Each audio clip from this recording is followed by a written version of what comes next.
wanted that game to end. Welcome to NBA Today. We're only 11 days away from the end of the regular season and the race for the postseason. It has never been tighter. It's one of those, if you don't jump to put your jeans on, that's the energy here in the Western Conference. Coming into action last night, seeds 3 through 8. They were separated by only 4 games, but things got shaken like a salt shaker last night when the game of the year tipped off in the Mile High City between Anthony Edwards' Wolves and Nikola Jokic's Denver Nuggets. The Wolves were coming here in this one.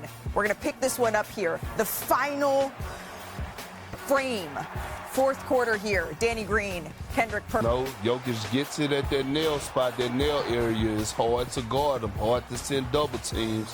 Watch them take advantage of it last night. So that foul would be it for the evening for Rudy Gobert. Nikola Jokic hits the free throws. So we're headed to overtime here. 2.5 left in the first overtime. Floater. So yes, you guessed it. If you wanted to go to bed early, this would not be the night. We're headed to a second overtime. And look how many minutes Jokic and Edwards have played up until this point. And we have another overtime to go. Early in the second overtime here, Jokic. The way he's catching that ball, Pivot. that nail, you cannot send a double team. Just over 2 minutes left. Nuggets now up by 1 here. This would be called aspiring here. At the line, no more stressful moment than this. Alexander Walker, wildest game of the year. Here's Anthony Edwards after the game. He made big shots for us. All night long, every quarter. Whenever we needed it, he came through in the clutch. He made the right plays. He was poised down the stretch. So whatever I did don't matter. What he did, he was the MVP tonight. So the Wolves have now won 6 straight games against the Nuggets, including the playoffs. And besides last night, they've not really been close. Minnesota winning by almost 18 points a game. There are nights when it's hard to fall asleep. This is why we love the NBA. Let's start with the Stars, Perk. A huge night here from Nikola Jokic and a 60-point triple-double. And just a simple reminder that of his greatness, but also when we talk about the MVP conversation, that's beneath him. When we talk about the best player in the world conversation, that's beneath him. It's time to have different conversations about Jokic. He's already a top 20 greatest player of all time. Now you start to ask, where do he rank for his top centers? Is that a knock-knock? Knocking at the door at number 5. Knocking at the door at number 5. I don't have him there yet, DG, because I feel like he needs one more championship to get into that top 5. Because you have guys like, Querim. You have guys like Bill Russell, Shaq. But what he's doing right now this year, what he did last night, was a reminder that it's time to have different conversations about him outside of MVP and best player in the league. He's done that for the last 3 years. Definitely. It's a shame that he still might not win MVP because his team's standing. But the numbers, the historic season he's had, we've seen LeBron James, he could have won it multiple times. We've seen Kobe should have gotten it a couple times. Many other guys should have gotten it. He's in the conversation with those guys that are the greatest ever, lace him up.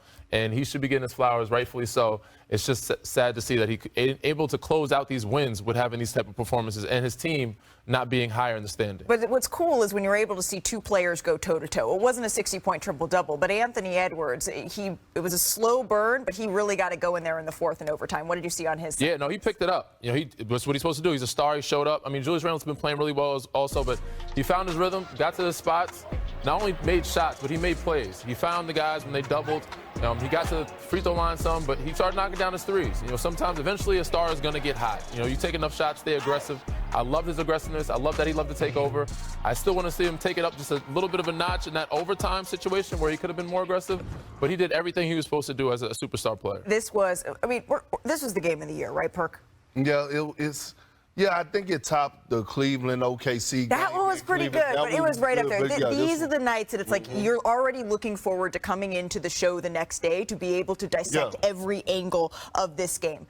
But even though last night it was the game of the year, it didn't come without some mistakes from both sides. Here's what Chris Finch had to say about Anthony Edwards being double-teamed late and the Wolves' late-game execution. He knew it was coming and, getting off of it. I thought we'd get an advantage. Thought Julius maybe should have just let it fly on the first one, and then he kind of sidestepped.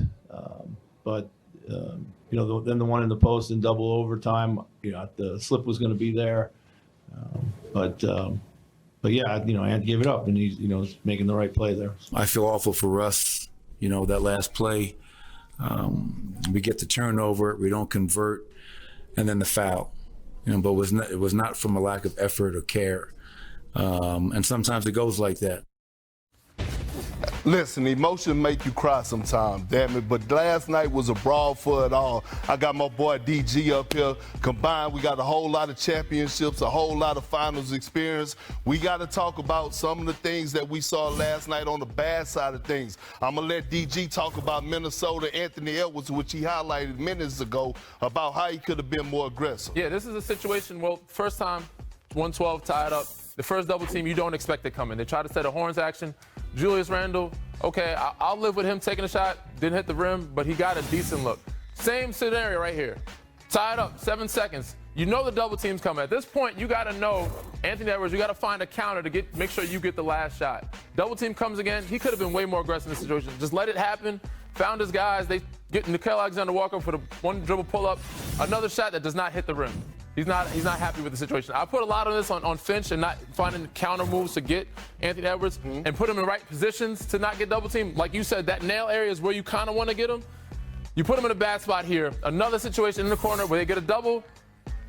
Next you know, turnover. Throws the ball away to Russell Westbrook. Perk, tell me what happens in this situation. It's hard for me to watch this. Well, what happened is this, okay? One, Russ got to make that layup. That's a second grade layup right there, like textbook transition, 2-on-1, and now all of a sudden you're in transition, right? So now you're trying to find man.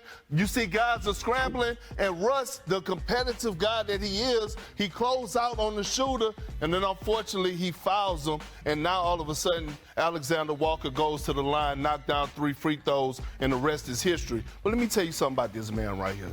I see the internet going crazy and blaming Russ about the loss. Yes, could he have made the layup? Absolutely. But the foul, that's just the competitive nature. He's a future Hall of Famer. By the way, he's done more this season for the Denver Nuggets on the good side of things to have them, number 3 in the Western Conference than he has on the bad side. I know we saw a historic night from Jokic last night. I know they wanted to get the win for him. But at the end of the day, man, let's not disrespect this man too much from the competitive side of things, the way he competes night in and night out. I'm pretty sure Russell Westbrook lost sleep last night behind that game. Yeah, there was definitely some frustration.